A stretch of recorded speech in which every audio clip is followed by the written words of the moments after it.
Nagaan isinii baata'u faamilii keenya akkam jirtu nagaa keessanii nuti jirra galata waaqayyoo haa ta'u.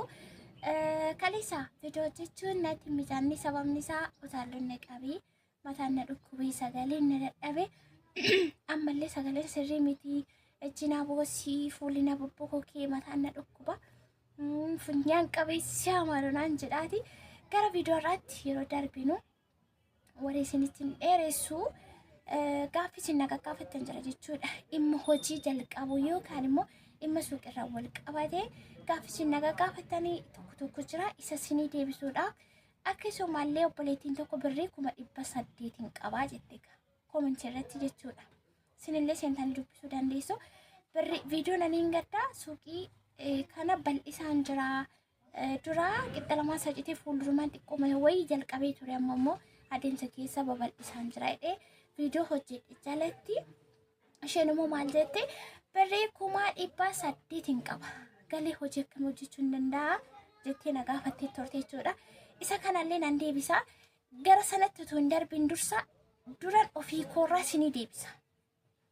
Jalqabni koo akkam akka ta'e akkasumallee suuqiin kun bu'aa qabamoo hin qabu isa kanallee fannoo godheettanii turtanii birrii meeqaan jalqabdee kan jedhullee jira gaaffii garaagaraa jechuudha. Anna hagan dandee ofii koorraa ka'ee isiniif ibseen gara ishee birrii 800 qaba hojii akkamii hojjechuu hin danda'a jetti sanatti darba yoon achi gahuu dadhabe waa'ee kan koorratti odeessu gara sana gahuu hin dadhabe gara birrii 800 sana bira gahuu hin dadhabe viidiyoo biraatiin hin dhufaa jechuudha. Isin immoo sirriitti hordoftu isin fayyada waan ta'eef gaaffii keessaniifis immoo deebiidha.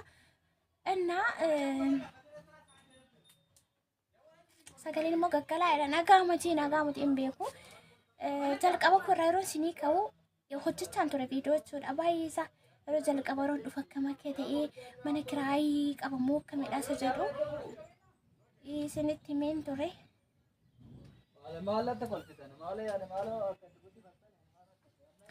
እና ጋይስ ani jalqaba gaa isinitti meera viidiyoo baay'ee hojjechaan ture sammuunan dhufe sana እና innis immoo jalqaba meeqaan kaatee kan jedhurra isinii ka'uu fi ani mana kiraa hin qabu kanaafuu ka'umsi koo xiqqishuutiin ture jechuudha. Yoo baay'atee qarshii 100 kanan ittiin jalqabe yeroo jalqaba yaa akkuma yeroo dura viidiyoo irratti isin hojjechaa ture gibbii keessattidha kan nuti laamira hojjennee laamira sana keessatti hojjechuu eegalle laamira sun immoo baay'ee bal'aadha. Amma isinitti agarsiisa kaameraa garagalchee yeroo sana maal goone ofitti amanamummaa dhabuun jira maallaqni meeshaa gamii gashuu danda'a jechuun jira. Birrii baay'ee qabaattan illee sababa qaala'insa jireenyaa wal qabatee birrii baay'een hamma kanaa gahu meeshaa xiqqoodha kan inni bitu. Isa kana wal qabsiisnee laamira bal'atee ijaarame sana maal goone seetan jidduutti addaan kunne jechuudha. Addaan kunneetu bakka lama goone duubaan kilaasii hambisne fuulduratti immoo nan jalqabe hojii yeroo sanatti wanti addatti biteetti dabale yoo jiraate miizana jechuudha. Kanaan achitti ani otoo achiin dhufiin wantoota keessatti na barbaachisan meeshaa suuqiidhaaf ta'an osoo hin taane wantan keessatti hojjedhu. Laamira kana wal qabatee dura xumurree jechuudha. Koornesiisaa qabatee laamira isaa qabatee akkasumallee bakki itti suuqii hojjetan lafti isaa simmintoo yookaan liishoo ta'uu qaba. Maaliif lafti dafuu hin qabu bishaan yaasuu hin qabu maaliif meeshaa balleessaa waan ta'eef isa kana dura finne. Ani yeroo hojii jalqabuuf ka'e yookaan meeshaatti galchuuf ka'e miizana qofadha kanan addatti bitee jechuudha. Egaa akkuma isiniin jedhee dura manni isaa qophaa'ee lafa taa'eera lafti isaa liishoo ta'ee wanti hundumtaaf hin jiru meeshaatti galchuu malee isa booda ergan dhufeetii ji'a tokko ta'uu lama ta'uu raanfa'eera ji'oota muraasaa booddee nan galche jechuudha. Meeshaa sana kanan galche yeroo jalqabaaf aandi jennee meeshaa suuqii kanatti finnee birrii 88 baase jechuudha. Birrii 88 akkasuma miizana yookaan kiiloo birrii 900 hin bite walumaa gala isaatti birrii 100 galee jechuudha. Birrii 100 galee jala muree kanan isinitti immoo ka'umsi koo 100 Senegalee ka'umsi koo 100 ture jechuudha. Ji'a shanaan kana dura ka'umsi koo birrii 100tiin hin ka'e achi booda adeemsa keessa dhiphachaa deemee hin guute meeshaan tokko lama guutaaman deema. Isa gurgurameenis deebisee naan fidaa. Akkasumallee suuqii dhufee meeshaa namni na gaggaafatu babbarachaa gatii isaallee maal akka ta'e baay'ee nama rakkisa. Baay'ee suuqii waan isaan beektanii meeshaa isaa meeqaan akka dhufee asitti meeqaan akka gurguramu meeqaan akka hawwaatu hin beekamu taanaan inni kun baay'ee tokko nama nyaata. Lammaffaa immoo suuqii irratti kan kisaara nama galchuu duubeedha. Inni sadaffaan immoo wanti of eeggatamuu qabu suuqii keessatti meeshaa achi keessa jiru wanti si keessa fayyadaman akkuma namatti dhufu seenanii fuudhanitti fayyadaman maallaqa bakkiin gustan yoo ta'e inni sun gadi malee ol hin nyaatuudha. Of eeggannoo barbaachisa. Of eeggannoo barbaachisaa jechuudha. Namni achi keessa seenullee nama fakkeenyaaf yeroo tokko deemuun jira namatti kennuun jira mitiire yeroo akkasii namni suuqii sana keessa seenu nama amanamaa ta'e saantima achi keessa jiru gurguree kaa'u yoo ta'e malee of eeggannoo baay'ee qabaachuudha. Suuqiin jira jettanii achi keessa waan jiru saamunaa haa ta'u qibaatii haa ta'u sukkaaraa haa ta'u wantoota garaagaraatu jira. Sana fuudhamee akkuma garaatti kan itti fayyadaman saantima isaa bakka hin buusan yoo ta'e wanti sun gadi nama nyaata malee bu'aa hin qabu jechuudha. እና ani haga ammaatti kisaaraan nan qaqqabne waaqaaf haa galatu. Fuuldurattis immoo of eeggannoo gochaan deema. Maaliif wanti suni rakkoo akka namarraan gahu kisaaraatti akka nama deebisu waan hin hubadheef of eeggannoon godha jedheetiin abdii qaba. Waaqayyo immoo na gargaara. Kan kanarraa hafe bareeda bu'aallee ni qaba jechuudha. Warri bu'aa qaba akkamii jettan akkuma abbaan qabate waanuma kamiyyuu yoo ta'e akkuma abbaan qabateedha. Kanaaf haga ammaatti hojjechaa jira.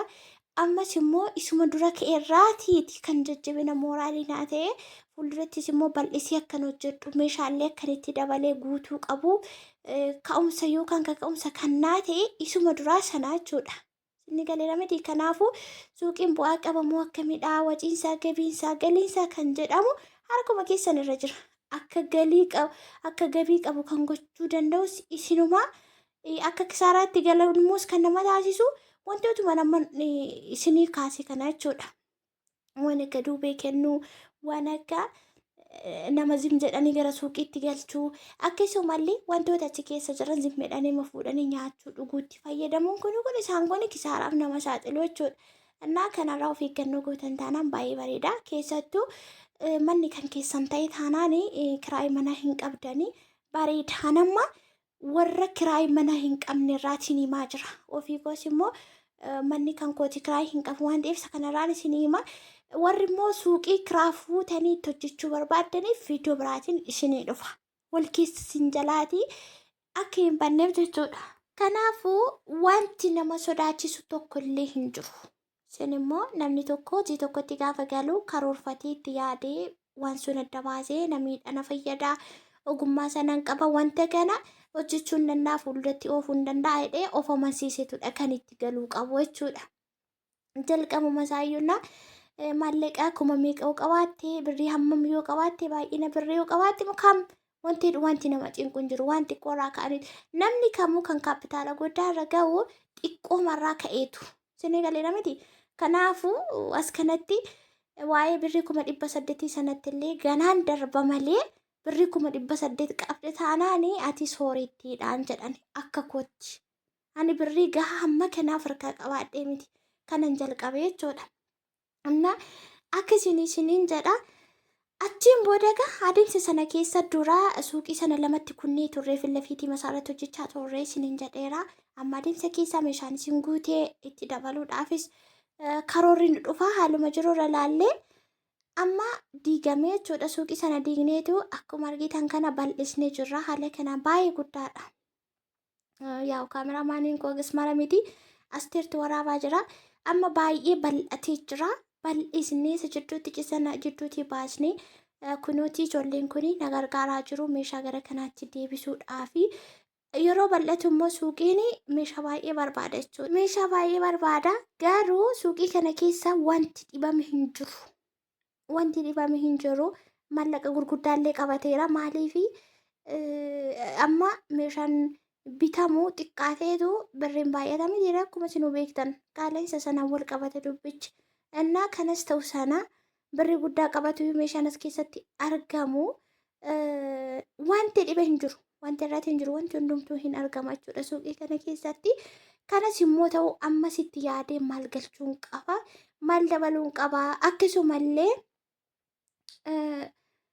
yoo waaqayyo na gargaare meeshaa ammas ganaa dabaleetti guutuudhaa fi fuuldura kanatti karoora nan qaba. Ammaaf garuu akkasitti diigamii babal'atee meeshaa sana bakka qabsiisa, tartiiba qabsiisaa irraa ijoolleen kun na gargaaraa jiruullee bi'aa jira. Akkasuma immoo meeshaan hundi fuuldura namu. Duuballee warri suuqii beektu kushi waan godhan jira. Waan akkasiitu jira. Walumaa gala isaatti hojiin bareedaa. Saantiima keessan walitti qabadhaa. Namni tokko mana isaa keessattis ta'e kiraayii beetis ta'e barandaa irrattis ta'e mana bunaa yoo ta'e dirqama jalqabni ofii kaapitaala guddaatiin ka'uu miti. Of amansiisuu fi waan xiqqoo irraa ka'anii tokko lammadhanii fuulduratti yoo deemanii bareedaadha. Isiniin jechuu barbaadanii bu'aansaas immoo akkuma isiniin jedhe jalqaba meeqaan akka hin ammas immoo akka makkatee hagatee isinii ibseetiin jira natti fakkaata. Yoo isiniin galle ta'es immoo irra deebitanii yoo na gaafattani anis asuman jira waan ta'eef rakkoon hin jiru.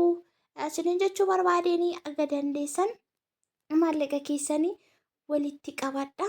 Isa booda halkaniif guyyaa kan hojjete kan xaaree fayyaa waaqayyo namaa kenne wajjiniitiin fataa jedhame jechuudha biyya keessatti kan jiraatamu isiniin jechuuti barbaadeni kanadha. Gara ishee haadha birrii 1800 qabaa galee immoo maalan hojjedhaa jetti sanarratti isinii darbaa jechuudha. Gabaabsee yoo viidiyoon isinitti dheerachuu baate akkasumallee sagaleen koo sirra bashitee har'aa dhiifama naa godhaa akkuma isiniin jedhe utaallootu naqabee jira. Garuu bakka kanatti wanta neetoorra hin darbiin tokkotu jira. Innis immoo bakki jirtan safara isin jirtan sanarratti gaafa hojii banattan safar sanatti namni maal barbaada baay'inaan maaltu gurgurama maaltu bitama maaltu barbaachisaadha kan jedhu irratti xiyyeeffachuun gaariidha.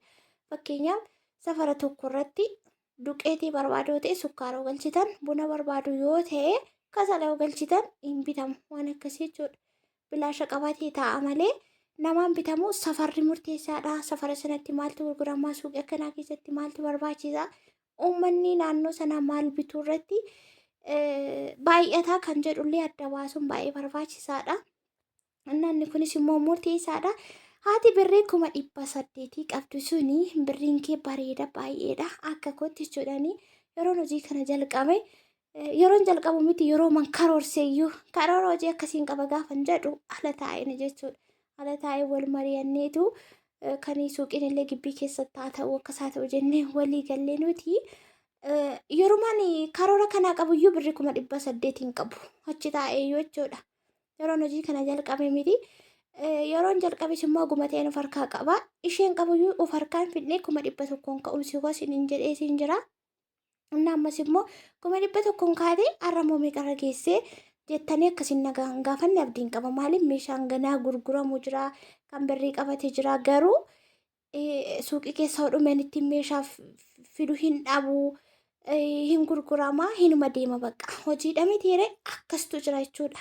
Isinii galee miti meeqa buufattee meeqarra geessee kan jedhutti hin jarjariina hunduu yeroo qaba. Adeemsa keessadha malli suuqii adeemsi suuqii keessa jiru waan akkasiiti jechuudha. Haati birrii 1800 biyyatti qabattee dhufte 1800 sana saanaan baay'ee bareeda. Garuu immoo manatti keessatti hojjettu murteessa. Mana gaafan jedhu mana kiraayidha yoo ta'es inni sun mataansaa manni kiraayinis immoo adeemsa mataasaa qaba. Hojii natoota hojjechuuf karoorfattes immoo murteessaadha. Lammaffaa maal akka hojjechuuf kaates of amansiistee agam akkasa hojjechuudhaaf fedhii qabdus immoo inni sunis immoo baay'ee tokko murteessaadha.